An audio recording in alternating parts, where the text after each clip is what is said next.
Hello everyone and welcome back to our channel. In this video, we will talk about the chapter number 8 of class 12, that is Human Health and Diseases. So in the previous session, we have talked about the protozoan diseases.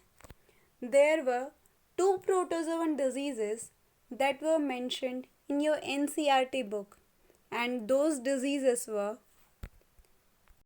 the first one was malaria and the second one was amoeboisis or the amoeboic dysentery. We have talked about the malarial diseases. So the malaria is caused by three species of plasmodium. Those species were Plasmodium vivax, Plasmodium malaria and Plasmodium falciparum. So among these three species, the most malignant one is Plasmodium falciparum. It could be fatal sometimes. Then we have talked about the life cycle of Plasmodium. To complete its life cycle, the Plasmodium requires two hosts. The first host is human being and the second host is female Anopheles mosquito, and this female Anopheles mosquito is also the vector or the carrier for this disease into the human being. Then we have also talked about we have already talked about amoeboisis or the amoeboic dysentery. The amoeboic dysentery is caused by Entamoeba histolytica. In this case, the carrier is the human or the house flies that are normally found in our homes. Now, in this video, we will talk about some of the helminthic diseases. तो यहाँ पे हम दो हेलिमेंथिक diseases के बारे में पढ़ेंगे. पहली है अस्कैरिसिस और दूसरी है एलिफेंटिसिस या फिर हम उसको फ्लेरिसिस भी बोलते हैं. तो सबसे पहले हम स्टार्ट करेंगे अस्कैरिसिस से. The ascariasis, the common roundworm and Wucheria, the filarial worm, are some of the helminths which are known to be pathogenic to men. तो जो अस्कैरिसिस है वो और जो वुचेरिया है वो, ये दो टाइप के वॉर्म हैं जो कि क्या हैं, हेलिमेंथ्स हैं और ये इंसानों के अंदर बीमारी फैलाते हैं. पैथोजेंस क्या होते हैं? जो डिजीज़ कॉजिंग माइक्रो ऑर्गेनिज्म होते हैं, हम उनको पैथोजेंस बोलते हैं. The Ascaris, an interstitial parasite, cause ascariasis. तो अस्कैरिस नाम का जो राउंड वॉर्म है वो कौन सी बीमारी फैलाता है? अस्कैरिसिस नाम की ही बीमारी फैलाता है. The symptoms of these diseases include internal bleeding, muscular pain, fever, anaemia and the blockage of interstitial passage. तो जब ये अस्कैरिसिस बीमारी होती है तो उस टाइम पे क्या क्या सिम्टम्स देखने को मिलते हैं? वो सिम्टम्स हैं इंटरनल ब्लीडिंग या फिर मस्कुलर पेन, यानी मसल्स के अंदर भी पेन शुरू हो सकता है. इसके अलावा फीवर भी हो सकता है, एनीमिया, और उसके साथ साथ जो इंटरस्टिशियल पैसेज है वो भी ब्लॉक हो सकता है क्योंकि ये इंटरस्टिशियल ही पैरासाइट है. The eggs of the parasite are excreted along with the feces of the infected person which contaminate soil, water, plant, etc. तो ये जो पैरासाइट है इसके जो एग्स होंगे वो ह्यूमन फीकस के साथ साथ बॉडी से एक्सक्रीट आउट हो जाते हैं, यानी जो इन्फेक्टेड पर्सन है उसकी बॉडी से एक्सक्रीट आउट हो जाएंगे और फिर जाके किसको कंटामिनेट करेंगे? सॉइल को, वाटर को और प्लांट को कंटामिनेट करेंगे. A healthy person acquire this infection through contaminated water, vegetable and fruits etcetera. तो कोई भी ऐसा हेल्दी इंडिविजुअल जिसको ये बीमारी नहीं है, तो उसको इस बीमारी कैसे हो सकती है? वो हो सकती है वो कंटामिनेटेड पानी पीने की वजह से, या फिर कंटामिनेटेड फ्रूट और वेजिटेबल्स का यूज़ करने की वजह से उसको ये बीमारी हो सकती है। तो इस बीमारी के बारे में हमने कुछ बेसिक चीज़ें पढ़ी थी। सबसे पहला तो था इसका कॉजेटिव एजेंट। तो इसका कॉजेटिव एजेंट कौन है? एस्कैरिसिस है। इसके अलावा फिर हमने पढ़ा है इसमें सिम्टम्स कौन कौन से होते हैं। तो एनीमिया, इंटरस्टिशियल का पैसेज का ब्लॉक हो जाना, इसके अलावा इंटरनल ब्लीडिंग, फीवर वगैरह कुछ इसके नॉर्मल सिम्टम्स हैं। इसके अलावा ये कैसे ट्रांसमिट होता है? तो जो पैरासाइट के जो एग्स हैं वो अब ह्यूमन बॉडी से उसके एक्सक्रीटा के साथ बाहर आ जाते हैं और फिर सॉइल और वाटर वगैरह को कंटामिनेट करते हैं, और उसी कंटामिनेटेड पानी या फिर उस कंटामिनेटेड सॉइल की से जो फ्रूट या फिर जो वेजिटेबल्स होंगे उनको खाने की वजह से भी ये बीमारी किसी भी हेल्दी इंडिविजुअल के अंदर ट्रांसमिट हो सकती है। अब हम पढ़ेंगे दूसरी बीमारी के बारे में, और वो है elephantiasis. Wuchereria, that is Wucheria branchofti and Wucheria malae, the filarial worms cause a slowly developing chronic inflammation of the organ in which they live for many years, usually the lymphatic vessels of the lower limbs, and the disease is called elephantiasis or filariasis। तो जो Wuchereria warm है उसकी दो species, जो कि Wuchereria ब्रैंकॉफ्टी और Wuchereria मलाई, ये दोनों कौन सी बीमारी फैलाती हैं? एलिफेंटिसिस नाम की बीमारी फैलाती हैं। इसके अंदर होता क्या है, जितने भी जो ऑर्गन्स होते हैं उनके अंदर इन्फ्लामेशन शुरू हो जाता है, और ये बहुत स्लोली डेवलपिंग प्रोसीजर है, यानी बहुत धीरे धीरे ये बीमारी फैलती है। और उसके बाद में होता क्या है, जो लिम्फेटिक वेसल्स होंगी लोअर लिम्स की, उनके अंदर डीफॉर्मेशन शुरू हो जाती है, इन्हीं वॉर्म्स की वजह से, इनके डेवलपमेंट की वजह से। The genital organs are also often affected, resulting in gross deformities. और इसी जो दोनों ये जो वॉर्म्स हैं या फिर जो एलिफेंटिसिस बीमारी है, इसकी वजह से वो जो इन्फेक्टेड पर्सन है उसके जो जेनाइटल ऑर्गन्स हैं वो भी अफेक्ट हो सकते हैं, और उनके अंदर भी डिफॉर्मेशन हो सकती है। जैसे कि फिगर 8.2 के अंदर जो एलिफेंटिसिस बीमारी है उसको दिखाया हुआ है कि वो जो भी कोई इन्फेक्टेड पर्सन है उसके जो लिम्फेटिक वेसल्स हैं वो कम्प्लीटली क्या हो चुके हैं? डीफॉर्म हो चुके हैं। The pathogens are transmitted to a healthy person through the bite of the female mosquito vector. और ये जो बीमारी है या फिर ये जो पैथोजन है जो कि बीमारी फैला रही हैं, ये कैसे किसी हेल्दी इंडिविजुअल को अफेक्ट करेंगे? जो फीमेल मॉस्किटो होगी वो वेक्टर का काम करेगी या फिर कैरियर का काम करेगी इन पैरासाइट्स के लिए, और इन्हीं मॉस्किटो वेक्टर्स के थ्रू ये ह्यूमन बॉडी के अंदर एंटर करेंगे। तो हमने अभी तक इनके बारे में क्या क्या पढ़ा है?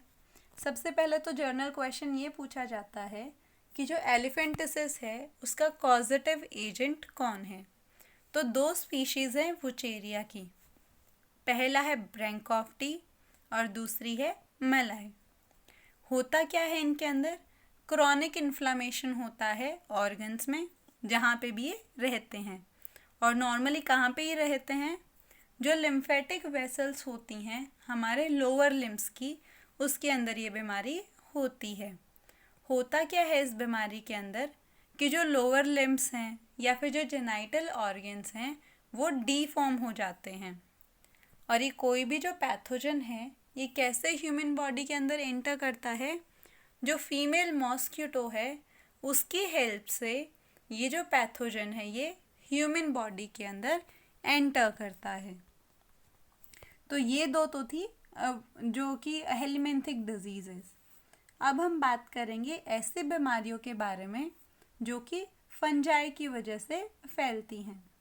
सो many fungi belongs to the genera Microsporum, Trichophyton and Epidermophyton are responsible for ringworms, which is one of the most common infectious diseases in human being। तो बहुत सारी स्पीशीज़ हैं फंजाई की, जैसे कि माइक्रोस्पोरम है, ट्राइकोफाइटॉन है और एपिडर्मोफाइटॉन है। ये क्या करती हैं? रिंगवॉर्म बीमारी फैलाती हैं इंसानों के अंदर। और ये जो रिंग वॉर्म वगैरह हैं ये बहुत कॉमन डिजीज़ेस हैं ह्यूमन बीइंग के अंदर। तो यहाँ से ये तीनों के तीनों जेनरास को याद रखना बहुत इम्पॉर्टेंट है, क्योंकि एक बार ऐसा भी क्वेश्चन आया हुआ है कि इनमें से ऐसी कौन सी जेनरा है फंजाई की जो कि रिस्पॉन्सिबल नहीं है रिंग वॉर्म के लिए। तो जैसे कि ये माइक्रोस्पोरम लिखा हुआ है उसकी जगह सिर्फ मैक्रोस्पोरम लिखा था, इतना फ़र्क था, और उसी की वजह से सब कुछ सीक्वेंस चेंज हो सकता है।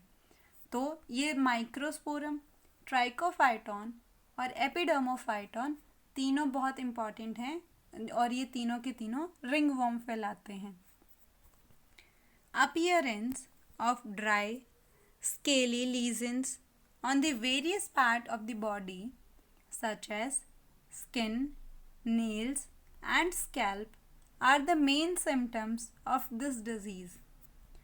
तो जो ड्राई और स्केली लीजन्स हैं वो अपीयर हो सकते हैं जिन भी एरियाज़ के अंदर ये रिंगवॉर्म की जो बीमारी है ये हुई हो, जैसे कि स्किन पे हो सकते हैं, नेल्स पे हो सकते हैं, इसके अलावा जो हमारा स्कैल्प है उसके ऊपर भी हो सकते हैं। These lesions are accompanied by intense itching। और इसके अलावा जब ये लीजन्स होते हैं तो क्या होता है, बहुत ज़्यादा ईचिंग भी होती है। फॉर एग्ज़ाम्पल ये जो फिगर 8.3 है इसके अंदर इस एरिया के अंदर क्या हुआ है, रिंग वॉर्म हुआ है और इसी के बाद ईचिंग होनी शुरू होती है। The heat and the moisture help these fungi to grow and make them thrive in the skin fold such as those in the groins or between the toes। तो जो हीट है और जो मॉइस्चर है वो बेस्ट फेवरेबल कंडीशन है इस fungi की ग्रोथ के लिए। तो जहाँ पे इसको हीट और मॉइस्ट वाली कंडीशन मिली ये फंजाई क्या होगी, ग्रो होनी शुरू हो जाएगी और जो स्किन के जो फोल्ड होते हैं उनके अंदर धीरे धीरे ग्रो करना शुरू कर देगी। एग्जाम्पल गॉरिन या फिर जो टोज़ यानी जो पैरों की जो उंगलियां होती हैं उनके बीच में ये होनी शुरू हो सकती है। The ringworm are generally acquired from soil or by using towels, cloth and even the comb of the infected individual। और ये जो रिंग वॉर्म है ये कैसे किसी इंडिविजुअल के अंदर ट्रांसमिट हो सकती है, या तो सैंड से यानी सॉइल जो मिट्टी होती है उससे, या फिर किसी इन्फेक्टेड इंडिविजुअल का टावल यूज़ करने से, या फिर उसके क्लोथ को यूज़ करने से, और इवन अगर हम किसी का कॉम्ब भी यूज़ कर रहे हैं तो उससे भी जो हमारा स्कैल्प है उसके ऊपर रिंग वॉर्म जो बीमारी है वो हो सकती है। The maintenance of the personal and the public hygiene is very important for prevention and control of many infectious diseases। तो कोई भी ऐसी बीमारी जो कि इन्फेक्शियस है, किसी भी एक इंडिविजुअल से दूसरे इंडिविजुअल के अंदर ट्रांसफ़र हो रही है, उनके केस में जो खुद की पर्सनल हाइजीन है वो और जो पब्लिक हाइजीन है यानी हमारे सराउंडिंग की जो साफ़ सफाई है वो बहुत ज़्यादा ज़रूरी है। The measures for the personal hygiene includes keeping the body clean, consumption of clean drinking water, food, vegetables, fruit। तो जो पर्सनल हाइजीन का ध्यान रखने के अंदर कौन कौन सी चीज़ें आ सकती हैं, खुद की बॉडी को क्लीन रखना, जो क्लीन वाटर होता है वही ड्रिंक करना, जो फ्रूट या फिर जो वेजिटेबल्स वगैरह हैं उनको अच्छे से वॉश करके फिर कंज्यूम करना। Public hygiene includes proper disposal of the waste and excreta, periodic cleaning and disinfection of water reservoirs, pools, pools, and the tank, and observing standard practices of hygiene in public catering. तो ऊपर तो जो हमने बात की थी वो तो थी पर्सनल हाइजीन। पब्लिक हाइजीन के अंदर कौन कौन सी चीज़ें आ सकती हैं कि जितना भी जो वेस्ट है या फिर जितना भी जो एक्सक्रीटा है वो अच्छे से डिस्पोज किया जाए। इसके अलावा जितने भी जो वाटर रिजर्वॉयर्स यानी वो चीज़ें जहाँ पे हम पानी इकट्ठा करके रखते हैं उसकी टाइम टू टाइम क्लीनिंग हो और उसके अंदर डिसइंफेक्टेंट्स डाले जाएं ताकि वहाँ पे कोई भी किसी भी टाइप का जो पैथोजन है वो ग्रो ना करें। जो पूल्स हैं, जो टैंक वगैरह हैं, उनके अंदर भी टाइम टू टाइम साफ़ सफाई होनी ज़रूरी है। These measures are particularly essential where the infectious agent are transmitted through food and water such as typhoid, amoebiasis and ascariasis। तो हमने जो ऊपर पर्सनल और जो पब्लिक हाइजीन की बात करी ये बहुत ज़्यादा ज़रूरी है इन चीज़ों का ध्यान रखना, स्पेशली उन बीमारियों के अंदर जो कि खाने या फिर पानी की वजह से एक इंडिविजुअल से दूसरे इंडिविजुअल में ट्रांसमिट होती हैं। एग्जाम्पल है टाइफॉइड, एस्कैरिसिस और amoebiasis. In cases of airborne diseases such as pneumonia and common cold, in addition to the above measures, close contact with the infected person or their belonging should be avoided।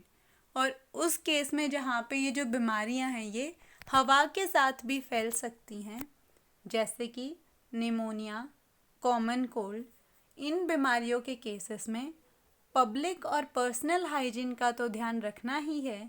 इसके अलावा जो infected person होगा उससे दूरी बना के रखनी है और उसके साथ साथ उसकी जितनी भी बिलोंगिंग्स हैं यानी उसका जितना भी सामान है उसको भी अवॉइड करना चाहिए अपने कांटेक्ट में लाने से।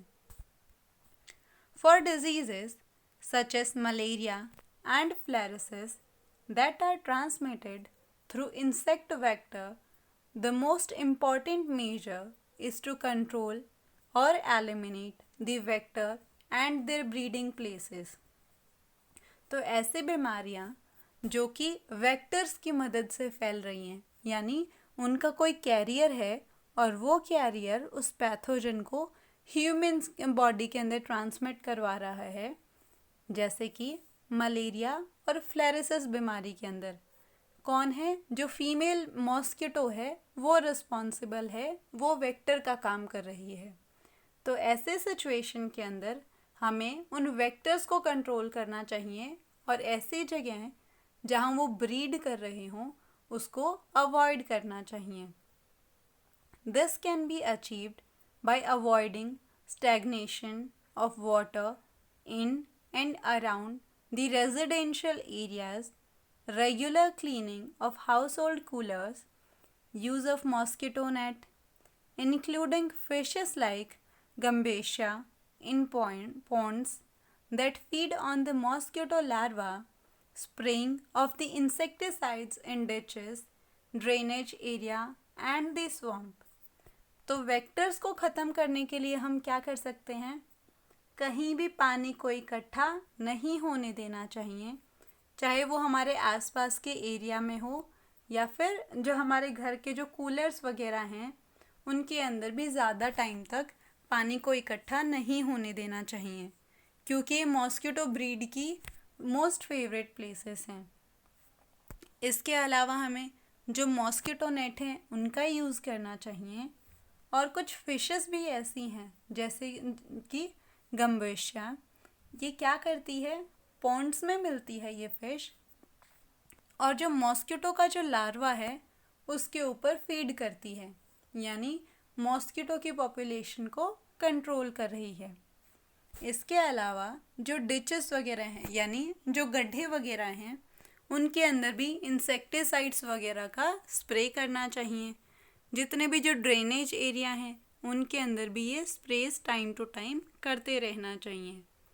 इन addition the doors and the windows should be provided with the wire mesh to prevent the entry of mosquitoes।